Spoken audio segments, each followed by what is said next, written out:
जरा सोच कर देखिए, एक ऐसी दुनिया जहां अंतरिक्ष में जाना उतना ही आसान हो जितना किसी बिल्डिंग में लिफ्ट से ऊपर जाना। अब ये सुनने में तो किसी साइंस फिक्शन फिल्म जैसा लगता है ना, पर ये सिर्फ एक कोरी कल्पना नहीं है, बल्कि एक ऐसा आइडिया है जो स्पेस ट्रैवल को हमेशा हमेशा के लिए बदल सकता है। तो क्या हो अगर अंतरिक्ष तक पहुंचने के लिए हमें इन बड़े बड़े महंगे रॉकेटों की जरूरत ही ना पड़े और उसकी जगह हम सिर्फ एक लिफ्ट का इस्तेमाल करें। जी हाँ, ये सच है। ये इंजीनियरिंग के सबसे बड़े और सबसे एम्बिशियस मेगा प्रोजेक्ट्स में से एक का कॉन्सेप्ट है और इसका नाम है द स्पेस एलिवेटर।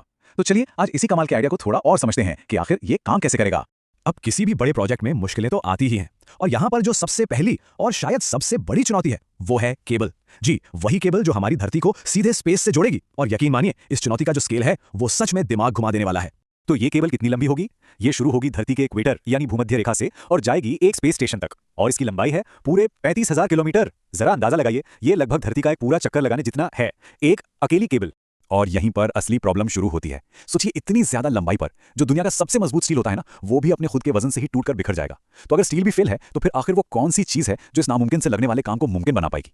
और यहीं पर एंट्री होती है साइंस की, एक ऐसे जबरदस्त सोल्यूशन के साथ, एक ऐसे मटेरियल की खोज जो इतना मजबूत हो कि हमें सच में सितारों तक ले जा सके। तो इस जादुई मटेरियल का नाम है कार्बन नैनोट्यूब्स। ये कार्बन एटम से बना एक ऐसा कमाल का मटेरियल है जो दो चीजों के लिए जाना जाता है, अपनी बेमिसाल मजबूती और अपने बेहद हल्के वजन के लिए।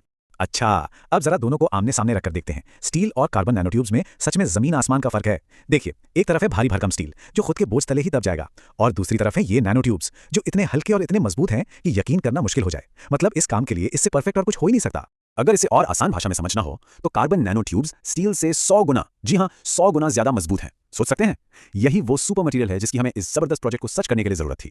ठीक है, तो मटेरियल की प्रॉब्लम तो सॉल्व हो गई, हमारे पास सुपर स्ट्रॉन्ग केबल भी आ गई। लेकिन अब एक और बहुत बड़ा सवाल खड़ा होता है, आखिर ये केबल सीधी खड़ी कैसे रहेगी?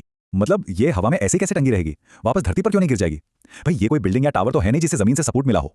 तो फिर ये ग्रेविटी को कैसे हराएगी? इसका जवाब छिपा है फिजिक्स के एक बहुत ही बेसिक से नियम में, जिसे कहते हैं सेंट्रीफ्यूगल फोर्स। आसान भाषा में कहें तो ये वो फोर्स है जो किसी भी घूमती हुई चीज को बाहर की तरफ फेंकती है। जैसे मेले में जब आप उस गोल वाले झूले पर बैठते हैं तो एक खिंचाव महसूस होता है ना बाहर की तरफ, बस वही। और स्पेस एलिवेटर के केस में ये सेंट्रीफ्यूगल फोर्स कहां से आएगी? कहीं और से नहीं, बल्कि हमारी अपनी धरती के घूमने से। जी हाँ, इसका पूरा का पूरा राज हमारी पृथ्वी के रोटेशन में छुपा है। इसे समझने का एक बहुत ही आसान तरीका है। मान लीजिए आपने एक रस्सी के एक छोर पर पत्थर बांधा और उसे गोल गोल घुमाना शुरू कर दिया। क्या होगा? वो रस्सी एकदम टाइट हो जाएगी, है ना? बिल्कुल ठीक इसी तरह हमारी धरती का घूमना इस हजारों किलोमीटर लंबी केबल को बाहर की तरफ खींचेगा और उसे एकदम सीधा और तनाव रखेगा। है ना कमाल की बात? तो एक तरफ हमारे पास है क्रांतिकारी मटेरियल और दूसरी तरफ है हमारी धरती के घूमने की ताकत। इन दोनों को मिलाकर स्पेस एलिवेटर का ये जो कमाल का कॉन्सेप्ट है वो हकीकत के और भी करीब आ जाता है। ये सच में एक बिल्कुल नए दौर की शुरुआत हो सकती है, एक ऐसा दौर जो हमें उन जगहों पर ले जाए जिसके बारे में हमने सिर्फ सोचा है।